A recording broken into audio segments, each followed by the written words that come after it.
I'm ready. Hold on for a second. Let me know if you can hear this. No.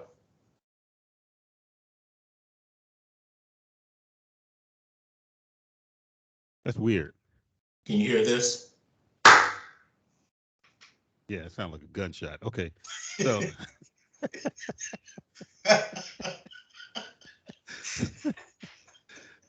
so what we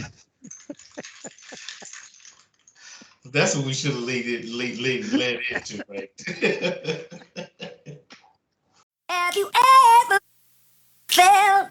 Are you listening? Damn.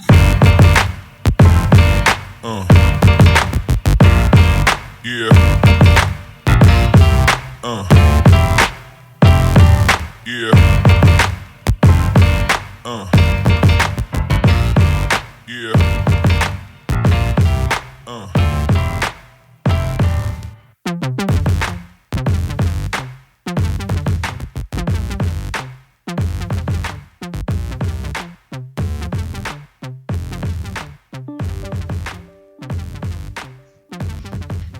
welcome to the Brickyard podcast. My name's Ira Levins. Hey, my name is Mark Levins. Today it's Friday, 8 October, and we are just getting this one in right under the wire because tomorrow obviously is Saturday, and that's when all the games start. That's a college football game. Is that what we talk mostly about? So, how you been, man? Been doing great. What's else going on down there? That's about it. I know our high school plays. They play Winona tonight. Winona? They're gonna be gonna be a good game, and they're gonna run away with them. It's at Winona. Fairfield should win the game, and I'm going to put up air quotes should, but I know it'll be a good game, so we'll see. Yeah. Yeah, so like I was telling you the other day, we were talking. I took a look at that Fairfield Pleasant Grove score, and I had looked at some of the predictions a week before, and I go on AL.com and I look at some of the high school football stuff, and I looked at the predictions, and it looks like they were saying that Pleasant Grove was going to really run Fairfield off the field, and it ended up a pretty good game. And I guess these kids from Fairfield just don't know how good of a team that they have. When you take I'll say Jackson Olin, they're not a 6A power, but when you can take a 6A team to the wire and you should have won the game, I say you won the game. You should do pretty good in 5A. And Pleasant Grove's number 3 team in the state. So Yeah, they have a really good team. Yeah, so that's something. So Fairfield took a 6A team who obviously you said not a powerhouse, but they are pretty good to to an overtime to a next day. To the next day victory. Yeah, and then losing overtime 12 hours later, and then play Pleasant Grove pretty tough. Yeah. And like I told you before, pretty good. Pleasant Grove has been in the state championship final for 2 years straight. So yeah, that's pretty good. That's pretty good. Yeah, so that's pretty good, man. So I mean, I was when you were telling me that, I was like, wow, that's good stuff, man. So all right, so again, this is Brickyard Podcast, and we are going to do what we usually do when we open up, and let's start with talking about the top 25. We always use the AP top 25 and not the coaches poll. So I don't know how you want to do it this week. You want to go like 25 up or one down? Let's just go one down because we're not going to get to a whole lot of it down at the bottom. So Bama's first, Georgia second. I took a look at Georgia in that Arkansas game, and they look almost unbeatable. I mean, they're big up front. They put up a lot of points, and they didn't throw the ball a whole lot. They only had like 80 yards passing in that Arkansas game. And because of that, I think their starting quarterback, Daniels, he's been out. So they've been using the backup. So they weren't going to throw the ball too much. Yeah, that's what I'm saying. So they got to a point. When you have a team that's so good defensively that that you can have your second string quarterback come in, not throw the ball around a whole lot because it's college and pros, a lot of them are just just pass happy offenses. So that was pretty impressive. That was very impressive. So Georgia number 2, Iowa 3, Penn State 4, and Cincinnati 5. I watched that Cincinnati game against Notre Dame, uh, and I don't know if I'm always happy when Notre Dame loses. Uh, so I, so it's not like so I don't know how good Cincinnati is really, because I don't really know how bad Notre Dame is this year. But um, Cincinnati played it. They played a great game, and they can get up and down the field. They get up and down the field. I don't know if you watched any of that one. I think Cincinnati. I think they're a legit good team because 2 years straight they've had an impressive record. When you say number 3 and number 4, Iowa and Penn State, they're going to cross each other out. I think that's going to be the big game this weekend. Cincinnati will be in the top 4 next week. They will be in the top 4. Because one of those, because Iowa or Penn State has to lose. Right. Yeah. So Yeah. they're gonna cross each other out. So one of them will stay in the top 4 with Cincinnati. So the top 5 is going to change again after Saturday. I still don't think Penn State is a top 4 team, but Iowa's got to prove that to me. So Yeah. Well, I think I watched Iowa play Maryland. I think it was okay for maybe a quarter and a half, maybe first quarter, but then it got ugly. Maryland, as good as everybody, as good as I thought they were, they're just not a good team, and they showed it. Um, so Penn State at 4, Cincinnati at 5. I don't know who Cincinnati playing this week. I'll look that up when we get down. Oklahoma and Texas play this week, right? It's the Red River Shootout this weekend. yeah, Red River rivalry, and you know what? It might be a good game. It really should be a good game because Oklahoma's not that powerhouse they used to be. Texas is below average. So I think it should be a good game. Oklahoma has taken some teams that they should have blown out to the wire. So this year's rivalry game should be good.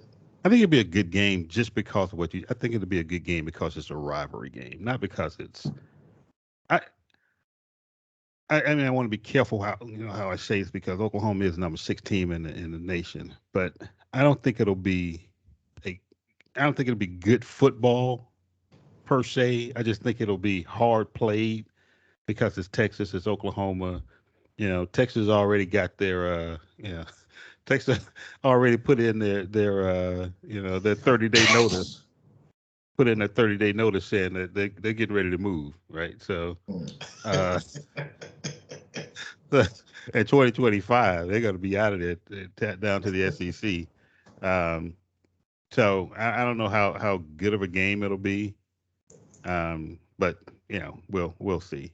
Hey, at 2025, the SEC gets the Red River rivalry, so that just makes the SEC even more stronger. That's just Is it so? But okay, so we'll have so it'd be the Red River rivalry in the SEC. Yes. The Iron Bowl in the SEC. Yes. The cocktail party in the SEC. Egg Bowl. Then it'll be the longest rivalry in college football, which is Auburn, Georgia in the SEC. The Egg Bowl in the SEC. Right. And then in Arkansas and LSU, isn't there some kind of something about the boot or something like that? I think that's a rivalry game too. Yeah. So that's like 6 rivalry games in one conference. At some point, man, that may get old. Yeah. Yeah, and I mean these not just rivalry games; these are nationally known rivalry games. What what's the best rivalry name of a game that you know? Oklahoma State, Bedlam. I Bedlam. love the name that. I love the name of that Yeah, rivalry. Bedlam is pretty cool. Bedlam is pretty cool. I always liked the Oregon State, the Civil War. I think they may have changed that now. Uh, I'm assuming they probably yeah, they changed. probably they may have changed that, but the Civil War was always good. The Civil War was always good. I always thought that was a pretty good name. All right, so it's got Ohio State coming in at 7. Um, and now these are the only two one-loss teams that are in the top 10: Ohio State and Oregon. Um, then Michigan at 9. Yes, I Michigan's yeah, moving up. They're moving up. I never know how to feel about Michigan. I Mm. never know how to feel about Michigan because they're always one loss away from from the whole thing just crumbling. If Michigan can beat Ohio State this year, and you'll say, nah, I can see them being in the top 4. They beat Ohio State, Michigan can take the Big Ten. No, And if Michigan takes the Big Ten, they'll be in the Final 4. I don't think Michigan can beat Iowa one, and I don't think they can beat Penn State either. And I again, think they can take Iowa. I think and they can take Iowa, but what we'll I'm gonna see. have to I have to caveat this with I hadn't watched a whole lot of Michigan football. I watched a bunch of highlights, but I hadn't watched any start to finish games. But I watched Iowa a couple of times. Iowa's pretty good. That was pretty good. Um, I don't I think was Michigan. really good, but I think Michigan's defense now this year. I think Michigan's got a legit defense. I hope they don't prove me wrong, but we'll see. But I think they got a legit defense. Okay, all right. Well, I mean, yeah, And I'm gonna write the prediction up. yeah, please do. And look, to round off the top 10, and I want to know what you feel about BYU being in the top 10.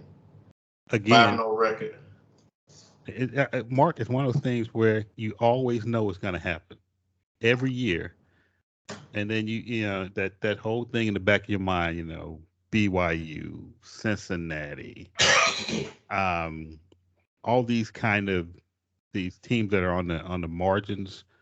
They're good, but they're not that top level. They always seem to be undefeated at this time of year, get into the top 10, and then kind of the wheels come off. Um, but BYU at 10 is not um it's not a surprise to me. But I don't think I don't think it's gonna last at all. Um, so going on, Michigan State, Oklahoma State, and Arkansas falls uh, 5 spots down to number 13 after that game with Georgia. You might as well say that debacle with I, Georgia. I was going to use a pejorative adjective there, but I figured I just let it go and say because but Arkansas's got a good team.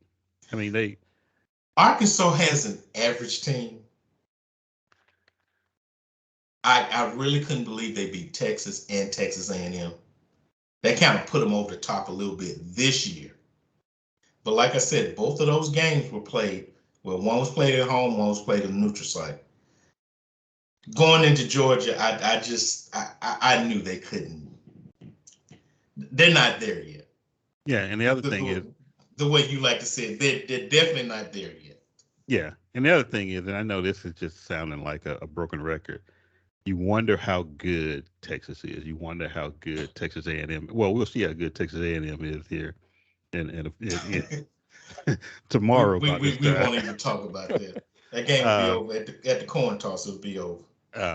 we'll see how good they are. But so you always wonder how good that team is that this other team that's getting all these accolades is beaten. And Arkansas is one of those teams where they beat Texas. They beat Texas A&M. And there was some big names for Arkansas to Yeah. beat them, Yes. and Yes. early in Yes. the season. I think if they had played Georgia better, if you know what I mean. If it wasn't just a runaway, if Georgia just didn't put them away, I don't think Right. they would have fell 5 spots. I think it would have been a No, little bit. I think probably they a would have. couple spots they would have failed just Yeah, about. yeah, They'd still yeah. been in the top 10. I think they'd still be in the top 10, but they really Yes. tumble. Um, And I want to ask you a question too about a team we just mentioned that's going to play the number one team in the country. That's here nor there. But Texas A&M, and we always talk about coaches being on the hot seat. Jimbo Fisher, and I don't think I've ever asked you about Fisher and the hot seat with him. But if they lose badly to Alabama, and when I say badly, I mean like 45-12, 45-13. With the amount of money that Jimbo Fisher is being paid, I think he's second to Nick Saban in coaching salary. He might be making more than Nick Saban. yeah, they packed a truckload of money up in his driveway and dumped it out there. Do you think he just about overstayed his welcome? If he loses to Alabama, I mean like a ridiculous score. I think short answer is yeah. Yeah, I think that Jimbo Fisher went down to College Station with a lot of hype, and I think that they thought that he would turn a good program into a powerhouse program. He just hadn't done that. The Jimbo he won a national championship down in Florida at Florida State, right? He did win one. Yeah. He did. So And speaking of Florida State, he left that program in a mess. oh yeah, yeah. And it hadn't turned around since. That But was he's responsible for the downfall of that program. yeah. He left just a complete you know dumpster fire going down there and left. Um, and we can go back to that in just a minute. But to answer your question, I think I think that they'd be kind of afraid to move away from Jimbo Fisher because of all the money he's getting paid. How long has he been down there? It has to be At least 4 to 5 like years now. 5 years. Yeah, At yeah. least. So he's been down there a cycle. He's been down there recruit a full. These are my guys that I recruited type of Yes. cycle, right? And that's Yes. what if you really want to judge a Power Five college coach. I got here, and at this point, the seniors and juniors and sophomores who were here are these guys, my predecessors' guys. Now these freshmen are my guys. Now I've taken them all the way through a cycle. If you can't win, then I think it's time for I think the administration starts looking at them a little bit differently at this point. And Jimbo went up there with a lot of accolades, man. Jimbo went to College Station expecting to win, not only SEC championships, right? But to be vying for national championships. He just has not done that yet. And I saw a little stat that showed Kevin Sumlin and Jimbo Fisher at the same time, like this year, same time being in the coaching spot at Texas A&M. They had the same exact record. Sumlin now may have won more games than Fisher, and they keep giving him money, and he hadn't won. Forget about winning the national championship. He hadn't won the SEC West. So you can't even win the West, and you expect to get a team to win the national championship, and you paying this coach $9 million a year, or maybe more. That's ridiculous to me. Yeah, that is ridiculous to me. It is an impressive sum of money that Jimbo Fisher is being paid. I think that they have gone a full cycle with him, and I think that you give a coach with those type of credentials at least that, and then at some point, you got to start saying, hey, what what's going on, partner? Yeah. we, Hey, we every need to time, talk. every time you lose a game, you got to give back at least $250,000. We got to make this right. All right. Down at number 15, Coastal Carolina. Hey, listen, Coastal Carolina 6-0. We know about Coastal Carolina. You know what in our deepest heart of hearts, like uh, the Jack Nicholson character in A Few Good Men. Colonel Nathan Jessup was there. You don't want to talk about it at parties, but deep down, we all we all know I Coastal know. Carolina. Yeah, we all know Coastal Carolina's not that good. But deep down, you want them on that wall. You Yeah, need them need on them that on wall. that. You know what? And I got to give it to them. Everybody that they face, Coastal Carolina has, I mean, they have put it on everybody that they played so far. They played the schedule that was put in front of them. They are destroying people. Yeah, and if you're going to be in the top 25, that's exactly what you're supposed to do. Yeah, and you know what? It's going to happen, right? Uh, I believe Texas A&M will lose to Bama this week, right? So they're going to fall. Uh, and then Coastal Carolina, it can go from 15 to 14, right? And Yes. then it just, as these teams fall, they just keep climbing up to the next thing. You wake up one morning, you look at the top 25, they're number 6. Yeah, exactly. And I think Coastal Carolina will be at the top. Before this thing is over with, they'll be in the top 10. Yeah, yeah. They'll Before be it's the all top 10. said and done.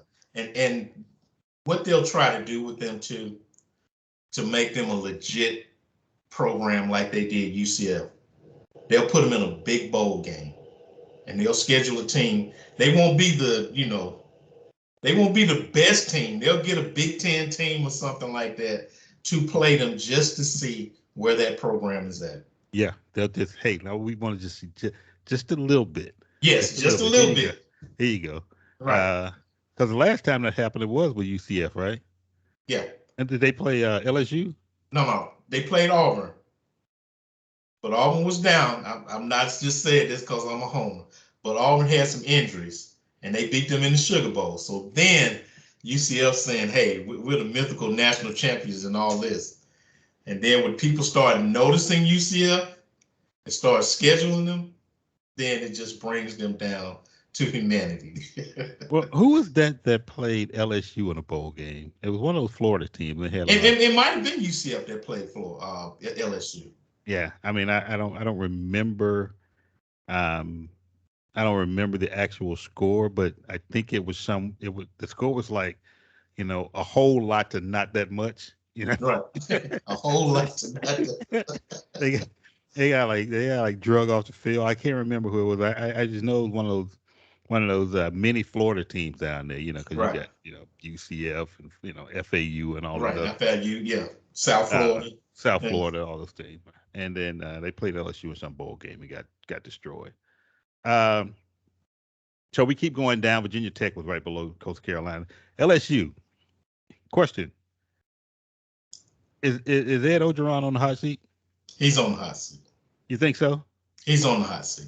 He won a national championship a couple of years ago, man. Okay. You see, that's the same thing they said with Gene Chizik at Auburn. You win the national championship, you have a mediocre year the next year, and then the year after that, you go 3-9, and then you lose your job. I mean, we're in the what have you done for me lately now. I know, but 3 years ago is actually lately. Yeah. You would think so. You would think so. It's not like he won the national championship in '98, right? Mm-hmm. and he's been holding on since then. Just a couple of years ago. A couple of years ago, LSU had the best team LSU had a team that some people were saying maybe the best team ever, best college team ever. With 15 guys off the starting lineups on both sides of the ball going into the NFL. But think about you lost all of them. Now you got to rebuild and reload again. I got it, but he built that team, right? That team he didn't inherit that team. I don't believe he built that team. So I don't know. I agree with you. I think he is on the hot seat. I just don't think it's fair. I think that I think he's a good coach that's in a weird predicament, especially now. You hear Stingley got surgery, and That really hurts that defense then.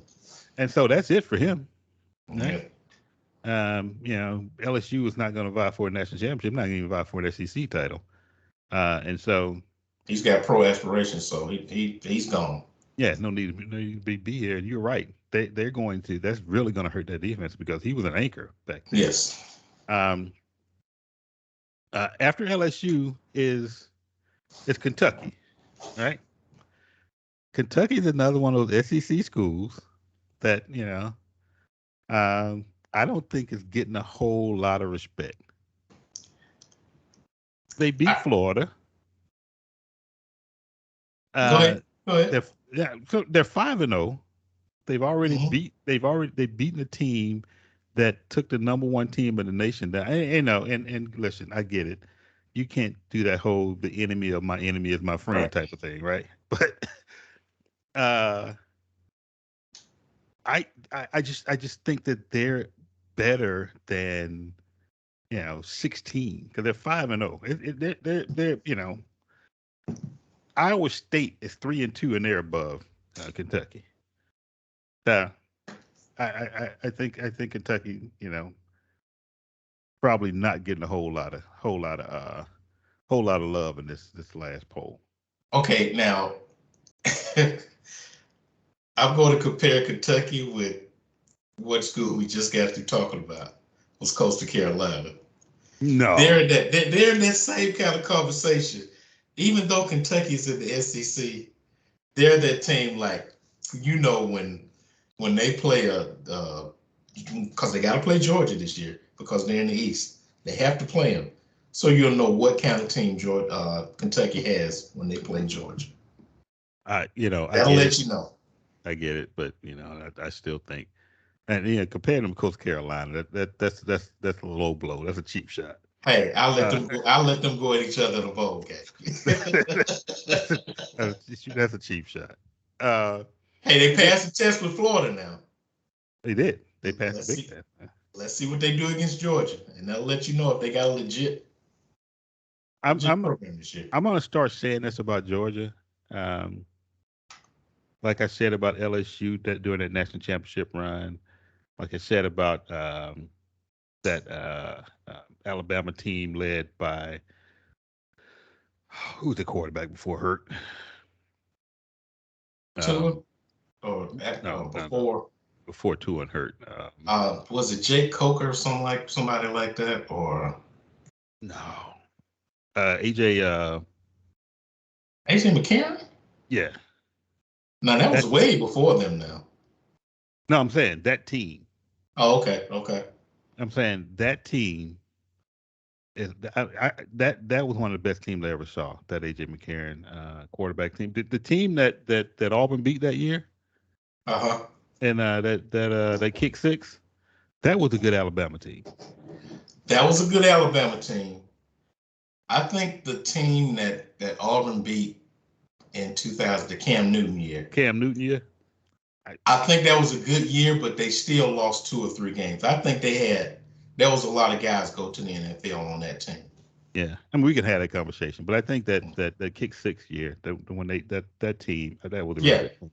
They had a pretty good team. Yeah, what I'm trying to get to is that teams like that. I think Georgia is that type of team now. I mean, when Georgia when they get their quarterback back on the field, I can't think of the kid's name now. Daniels. JT Daniels. Yeah. When Daniels comes back, they'll have a monster going, man. They have a monster going. See, that's the only thing that really kind of concerns me. Well, I mean, I can't say concern because I care less what Georgia does. Being all fan, I care less about Georgia. But what concerns me about them is that they're really a one-dimensional team now. They're a defensive team that's getting by with these games because the offense The offense is really not there. Not with that second string quarterback. They are not there. The running game was okay because Arkansas just threw in the towel. I agree, Mark. But I've always had when people say they're a one-dimensional team, if that one dimension is just like like Godzilla coming onto the field, then I take that one dimension, right? I don't think Georgia's going to be able to be beaten until they line up against Alabama, and then Alabama's going to have some work to do just to get to that point too, because they're just not, and again, uh, full disclosure, born a Bama fan, born a Bama fan, but we like one hot ankle sprain away from playing in the damn Gulf South Behringer Bowl or something. Uh, and then you go down and you got Indiana, Ole Miss, Wisconsin, your Auburn Tigers, and Fresno State. And I just don't watch enough West Okay. Coast football to even talk about anybody out there. Um, and that's what the West Coast. I just hate to put those programs down because we don't see them enough.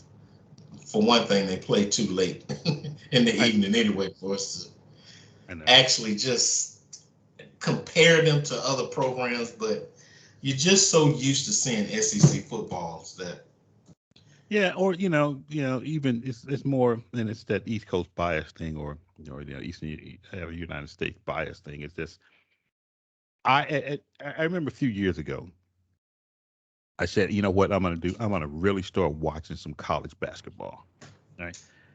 And um, I was making this really, I was making an effort to kind of stay up late and watch, Gonzaga play Pepperdine or whatever. Yeah. Um, but you do that, right? They're playing on a Wednesday night. yeah, You do that. You watch the whole game, and then you look at your watch. You go, man, it's like 2 in the morning. morning, yeah. Yeah. And now, you got to get up and get yourself together and try to go to work the next day. It's just too much. And so I recorded a few games and then tried to watch them on, do like my whole replay thing, and it was pretty good too because you can fast forward through the commercials. But Right, right. um, I guess what I'm trying to say is I just can't get into a whole lot of the West Coast or like Mountain West, sports because of the huge time difference. And I would like to, how we're talking about the West Coast football and just sports in general. I would like to know how they feel about the SEC or, East, Coast football and all of that. I wonder what their opinions are of It's this. weird, right? It's so when I was stationed out at Camp Pendleton when I first got out there, and this is the early '80s, right? Mm-hmm. And this is before everybody had cable, so it's like two or three TVs in the barracks that that had actual um, you can pick up stations, right? Guy's got a gigantic antenna on his roof, look like a wing on a Death Star, just to get some reception for TV, right? Right.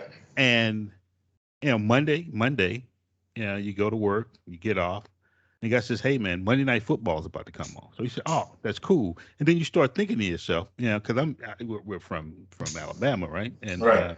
Central Time, but it was just an hour off of Eastern Time.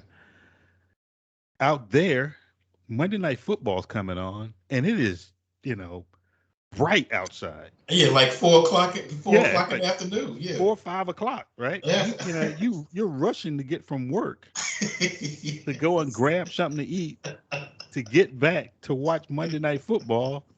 Yeah, the game is over at like 9. Yeah. Yeah, and so that's a lot of getting used to. And I think that you have to when you look at that, you say to yourself, well, these guys aren't going to, if it's 11 o'clock, if Alabama playing, whatever team, Kentucky at 11 o'clock Eastern time, right? These guys in California not going to get up, just to watch that game if they don't have something if they're not from Alabama, Right, Kentucky, right. they're not alumni or something like that. So I would imagine that they feel about the East Coast the same way we feel about their sport, especially with football, because they got a bunch of football and basketball out there. So, all right, let's move on. Um, so we talked about the top 25. I think that we're kind of in agreement on most of it. We are gonna try to track Cincinnati because they'll be in the top three next week probably. Um, because I think Penn State is gonna beat Iowa. You think Penn State will beat Iowa? I think so. I Okay, don't. we're gonna write that one down there.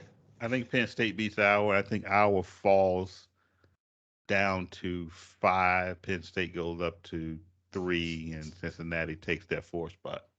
Okay, I'm gonna reverse all of that because you know how I love to say where are they playing, and I think they're playing in Iowa, Yeah. and I don't think Penn State can go in there and beat Iowa like that. I cannot see it. I don't know, man. Franklin got those boys believing that they can beat anybody. Eh, So Well, it's like what Tyson said: you can believe until you get yeah, hit in the nose. everybody So, everybody, everybody got a plan to get hit in the everybody face, got a right? plan. Till you get hit in the face, and then hey, everything changes. All right. All right, so we're gonna change gears here, and we're gonna talk some Auburn football. This is the funniest thing, right? So I got a good friend of mine who listens to the podcast. Mhm. He says, "Hey, Les, I thought you were an Alabama fan." I said, "I am an Alabama fan." He said, "Man, you and your brother, all y'all talk about is Auburn football." I was like, "Nah, not really." He said, "Hey, you talked about Auburn and Bo Nix and T.J. Finley, whether or not they should start him." And I was like, "You're right, but this is the reason." I find this whole Bo Nix, T. Finley, um, this whole thing, I find it fascinating. You know why? Because it never works. This the two quarterback thing. I I'm sure somebody who's listening to this may go, hey, well, what about Team X or Team Y? I get that, but you remember Trevor Lawrence and Kelly Bryant? Right? Yeah, Had to and go. that wasn't going to work because you had to have a true start out of that. Okay, I'll tell you when it did work though. what did it work? It worked with Tebow and Chris Leaks when they won the national championship with Florida. You know T- what? I'm not gonna. I'm not gonna dignify that with a response. Tebow came in, he was the battering ram quarterback, and Chris Leak was the game manager. It worked. Now that's one time that I see the two quarterback system work. Okay, you know what? But if you had sent me that, if you had sent me that, then I'm pretty sure I could break that down and show you. But they won a national championship, so you can't argue with that. But uh, Kelly Bryant and Trevor Lawrence didn't work. That didn't Two work. Two and Hurt really didn't work. No, that didn't work. Right. So recent history has shown us that this thing isn't going to work. I, I find it fascinating that that Bo Nix one started that game Mm-hmm. down at LSU, and listen, the end may justify the means on that because they went down there and they won. But I find it fascinating that at some point in that game he pulled Nix out, right? Finley plays, he pulls Finley out, and Bo Nix goes out there and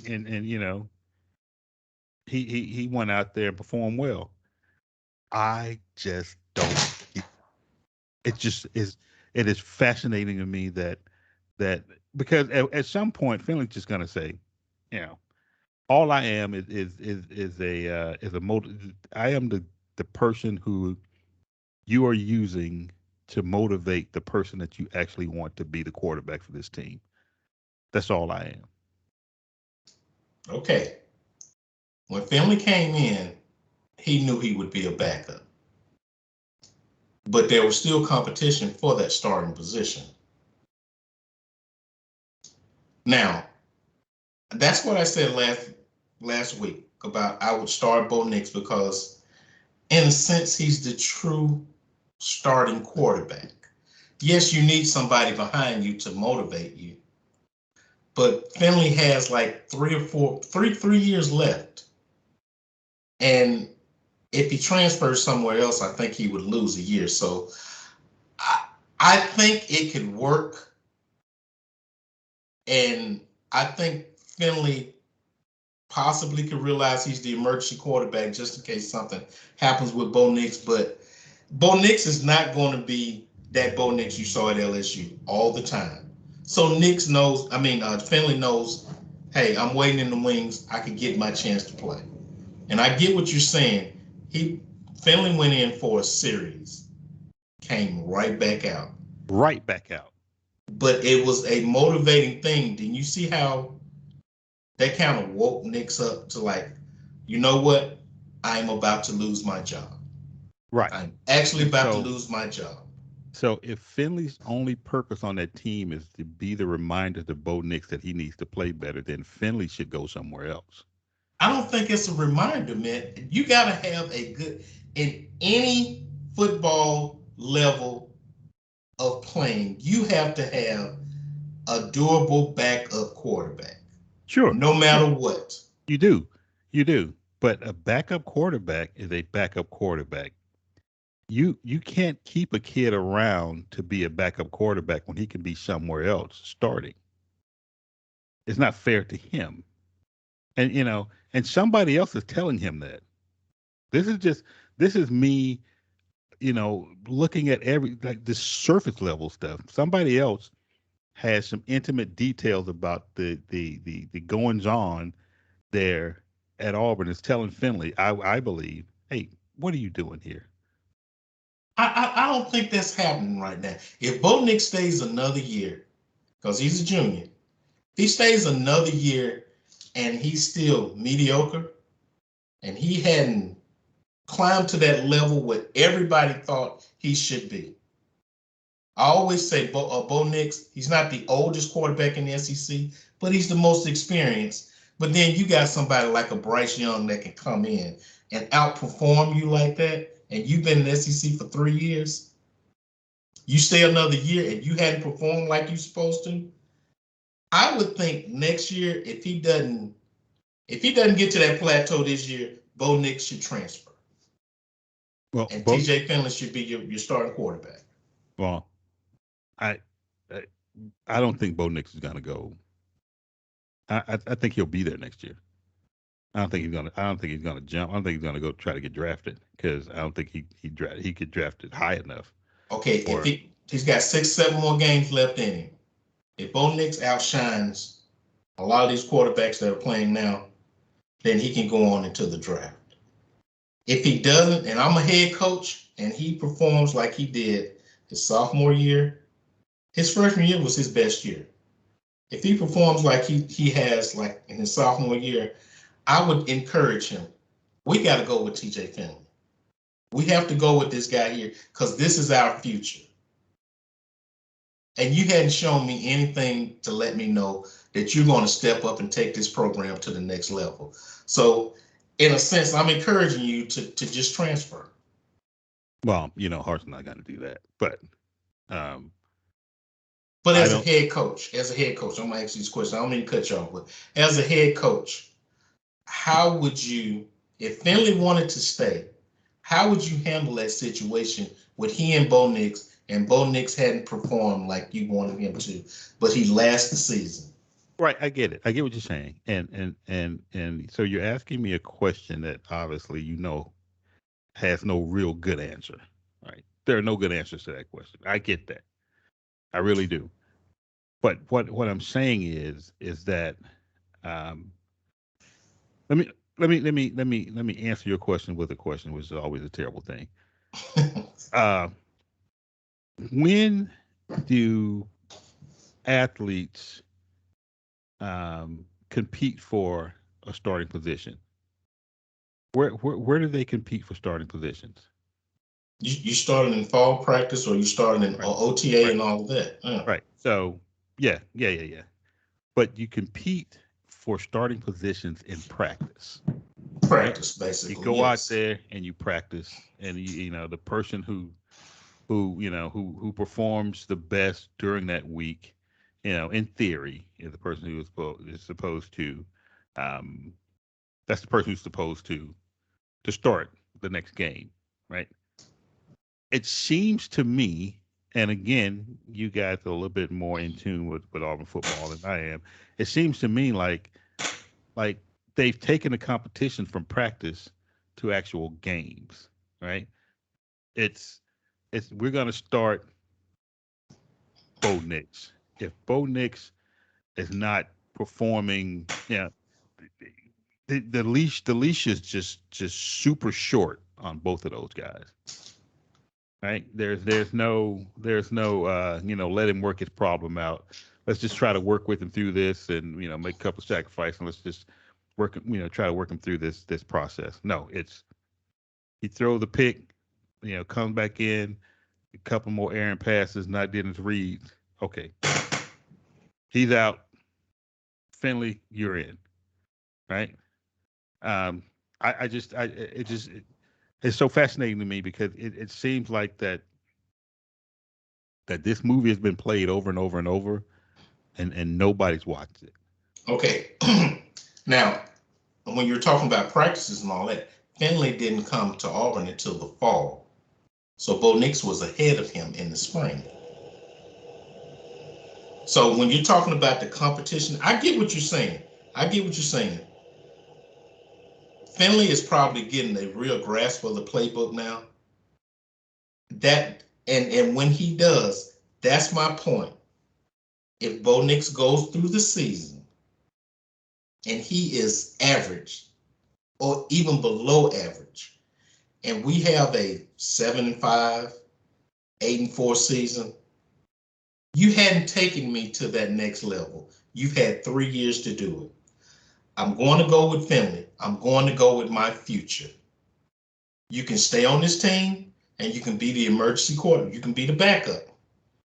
But you've had your chance. That's my thing with Bo Nix. You've had your chance. You still getting a chance, and you got 7 more regular season games to play. Okay. So I need if we're not 9-2 or we're not 10-1 at the end of the season, I'm going with Finley. Okay. And this is again, outside looking in. This is my defense of Bo Nix. Who was Bo Nix's first head coach? Gus Malzahn. Okay, and he had an OC and quarterback coach with him, Mm-hmm. right? Yes. Uh, second Just an year. OC. Just an OC, not a quarterback coach. We're not going to go there with that. Okay. Because Gus Second. Malzahn never had a quarterback coach, but go ahead. Okay. Second year, it was Melzon again, right? Different OC. Different. What? Okay. Well, I'll answer him in succession. It was Melzon again, right? Right. Different OC. Yes. Okay. Third year, who is it? Different coach, different And OC. and different OC. So in the 3 years that he's been there, Mm-hmm. he's had three different OCs, which means he's had three different philosophies, three, technically three different playbooks, probably three different offensive philosophies. So everything has changed for that kid, and there's been zero stability for him. I think that, and this is just me in defense of not only Bo Nix, but any athlete who has to perform at that level. Mm-hmm. Um, it is hard to be able to do what you have to do in a Division I, Power Five football um, atmosphere when you have that much change, that much flux in your um, in your program. That's a lot. Can I get a rebuttal for that? Sure. Where did TJ Finley start? He started down at LSU, didn't he? Who was his coach? I would imagine Ed Orgeron. And he had an offense. Orgeron had an offense coordinator, right? He did. Okay, Finley comes to Auburn. Who is Finley's head coach? I get what you're saying. It's the same pattern, Jim. Come on now. It is the same. It's the same pattern. Well, no, it's a bit different. No, it's the difference is Bo Nix is a year older. That's it. Well, the difference is Finley left because he wanted to leave. Hey, but he still got to go to another OC and another head coach. Yeah, I get it. I get what you're saying. I mean, so what you're saying is that regardless of whether or not he wanted to leave or Bo Nix wanted to stay, they both had multiple head coaches and multiple offensive coordinators during that time. I get it, but Bo Nix obviously was supposed to be the next big thing in Auburn. Yes. Right. At some point, you would think that someone would say, "Hey, we have got to stop putting so many variables into this equation for Bo Nix." Right? There has to be some stability. I would almost guarantee you that if it's the same OC, the same head coach, and I don't know if they have a quarterback coach there that's there now, is there next year if Bo Nix stays, he's a different quarterback. I can believe that concept, but for 2 years, when you kept asking me about Malzahn and an offense coordinator, Malzahn called the plays for those 2 years. Bo Nix's first year, he had an offensive coordinator. All he did was just set up the offense. Malzahn called the plays. The second year, Malzahn gets a different offensive coordinator. He didn't call the plays. Malzahn called plays. So in a sense, Malzahn was Bo Nix's head coach, offensive coordinator, and quarterback coach. So he had that philosophy for 2 years straight. Yeah, I mean, so I get what and I don't blame Bo Nix for that. Yeah, you're saying, I think you're saying, in theory that because Malzahn was the head coach and called the plays, that Bo Nix had some stability. Right. But the offensive coordinator, even though he may have just been like a figurehead, yes, under Malzahn at Auburn, he still had some input, right? I mean, if that was the case, they should have just hired me. Exactly. Yeah, exactly. Yeah, because I need a couple $100,000. I could have hung around Auburn for a couple of years, man. It would have been easy. It would have been an easy gig. Anyway, I did want to talk about that because it is just such a fascinating. Hey, and this won't be the end of us talking about it. It's going to be an ongoing story. Well, I believe it's going to be an ongoing story. I know one thing, that they got a big one coming up this week, right? Yeah. And it's I read an article. I was on AL.com and I read an article. I forgot who wrote it, and then kind of the gist of the article was that if Bo Nix can be able to use his improvisation skills like he did at the last game at LSU, then Auburn is going to have a good chance against Georgia. And and in my heart of hearts, I'm saying to myself that they're not playing LSU next week. No.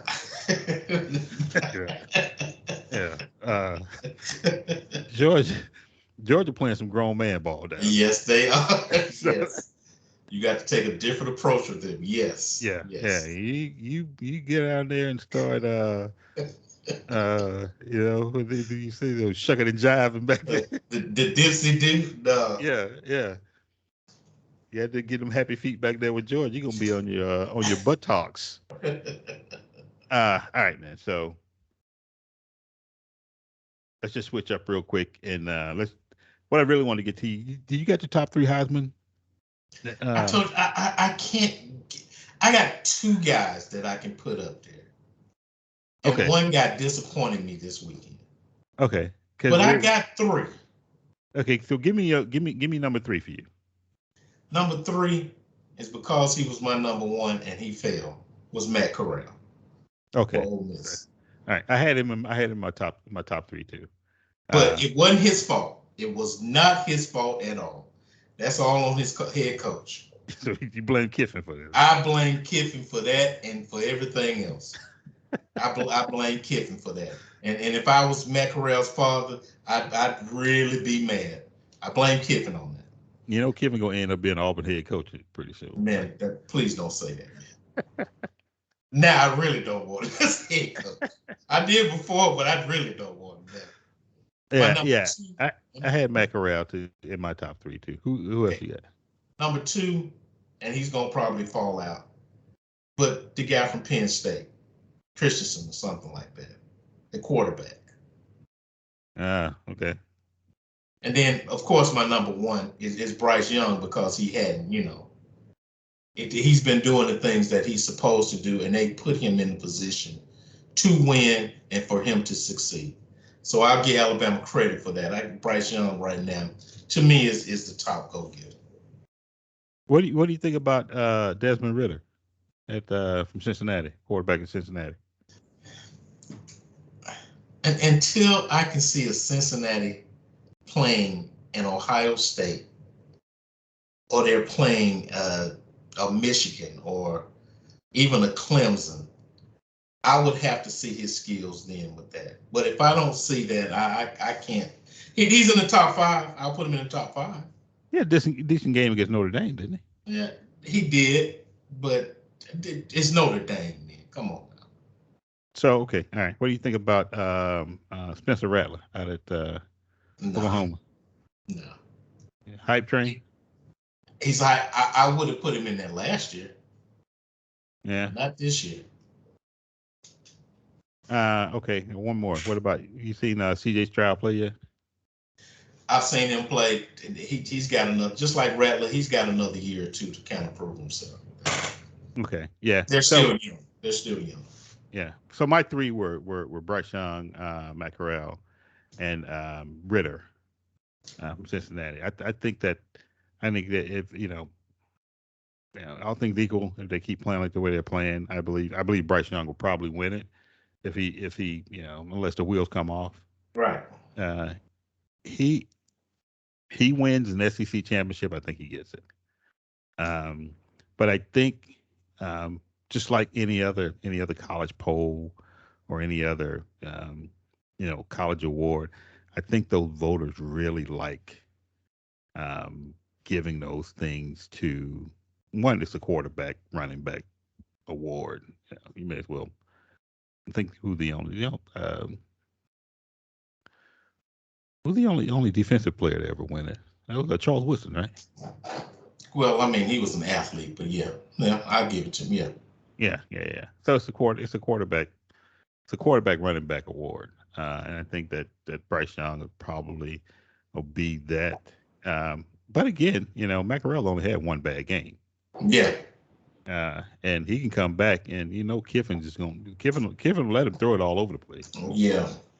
Who they're playing against this week? Is it Arkansas or somebody? Corral will have 400 yards passing. Yeah, that's what I'm saying. So he'll start putting up those Andre Ware numbers.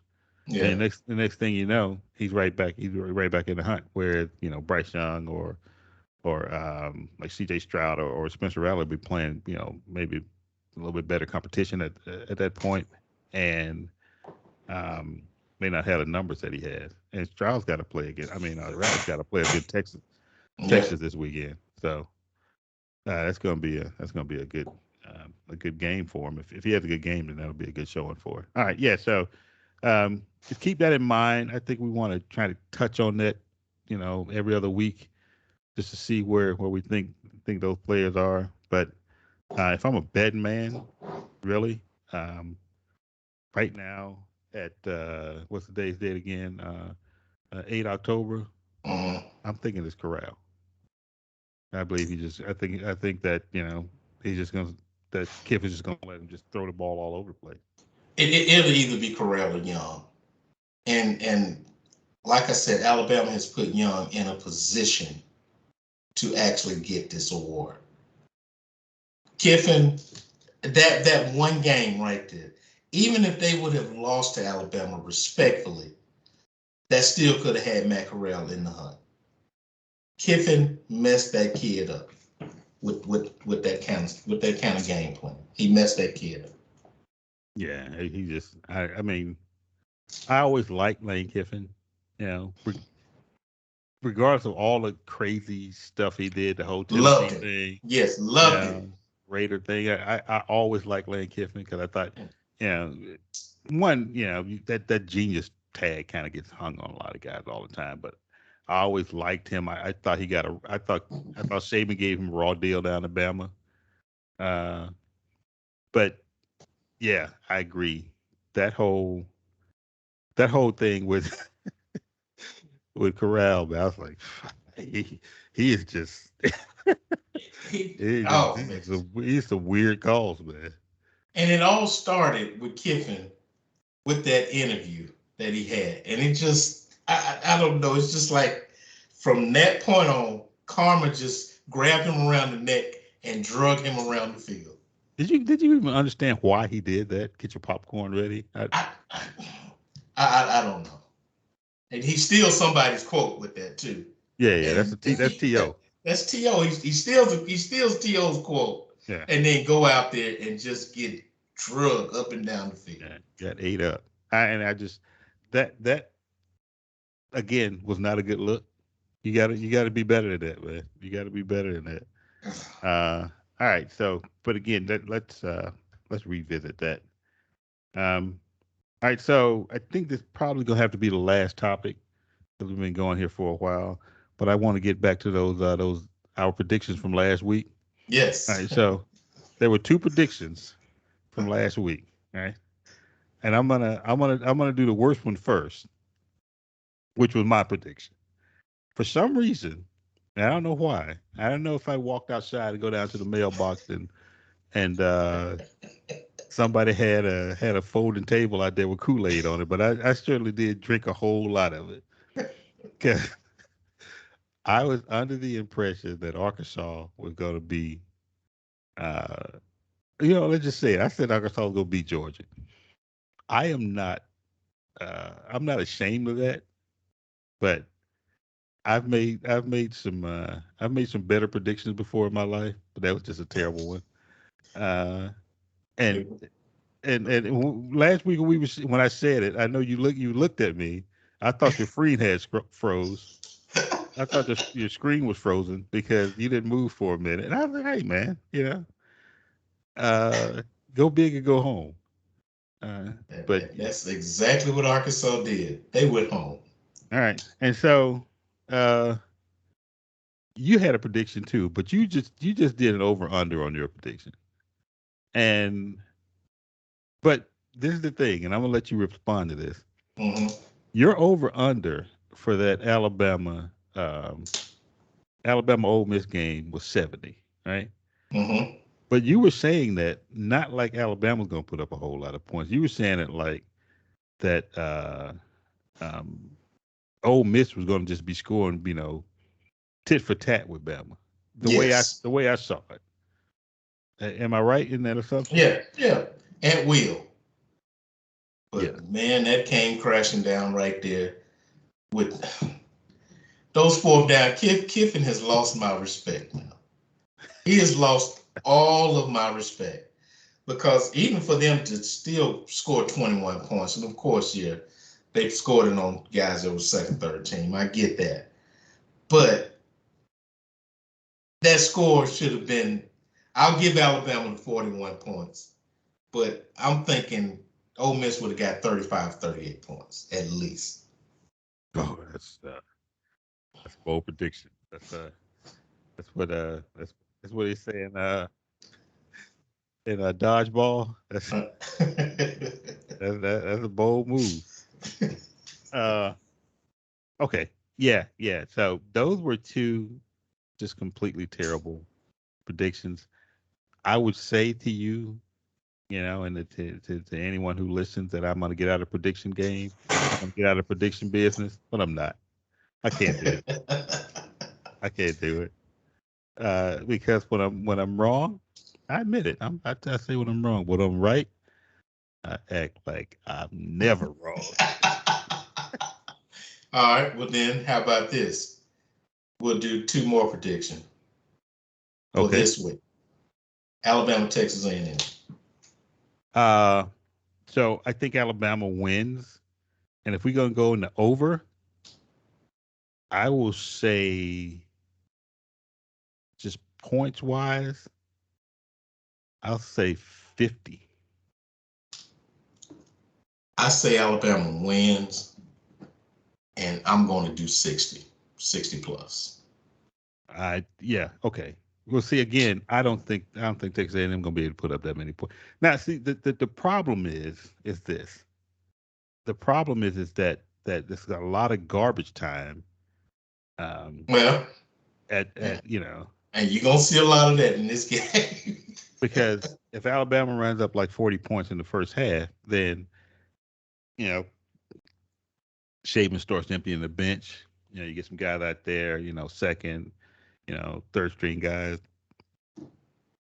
Um, but I don't think Texas A&M that good. So I'll still say 50. I don't think they're gonna go over. I think 60 is way too high. Okay. And what's the second one? So we're both predicting that Alabama win. Yeah. You're saying 50 on the over and under. I say 60. Auburn, Georgia. Oh. See. Usually, this is when I would make one of my bold predictions. Mm-hmm. This is when it'd be a bold move, Cotton. Um, but again, and I've said it, 3 or 4 times during this pod, is that Georgia's good, man. Georgia's good. Their defense is good. They hadn't had a running touchdown scored on them this year, right? No rushing touchdown this year. So I got to believe that stops if if Tank Grigsby is serviceable. I got to believe that stops at some point, and maybe this week. But I don't think Auburn beats Georgia. I think that if we're gonna do over under on that one, I would bet the man. I'd have to bet the under. I go like maybe 35. Okay. I'm not going to make a prediction on who will win or who loses. I'm just going to do the over and under. And I would say 40 over. Yeah. Okay. All right. All right. I'm going to always say Auburn wins anyway. I will say Yeah. Auburn Yeah. wins. Listen, man. There's nothing like being a blind homer. Yeah. They like it. They like it. I do want to hit one more thing before we sign off, though, because we've been having some text conversations about it, and I do want to get your give you a chance to talk about it. Clemson fell out of the top 25, Mm-hmm. right? And we talked about that. They hadn't been out of the top 25 in a while. What I want to ask you is this: do you think that the Clemson dynasty is starting to crumble? That is a great question. I don't think the dynasty is crumbling. I just think that they're like a couple of years away. They still got a young quarterback that I think has a cannon for an arm. Yeah, he He's can a spin big it. kid. He's a big kid, and I think there's a lot of room for him to grow. It all depends on recruiting, and Clemson's always in the top 5 in recruiting. So for now, and possibly next year, I don't think they'll be that good. I think Yeah, they're about 2 years away from getting back to where they were. 2 years. At least 2 years. Yeah, I'm thinking. I think I agree. I don't think it's over because I think that I think that with programs like Clemson or the way Clemson is now, it's hard to it's hard like to take the shine off of them, right? Mhm. And a guy sits in your living room, sits in some kid's living room and start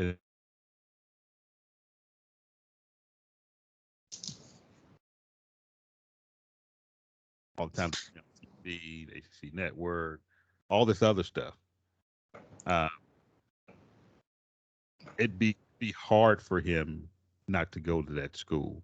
So I don't think the dynasty is over at any by any means, but I do think that they're going to be some lean years because I saw Clemson play.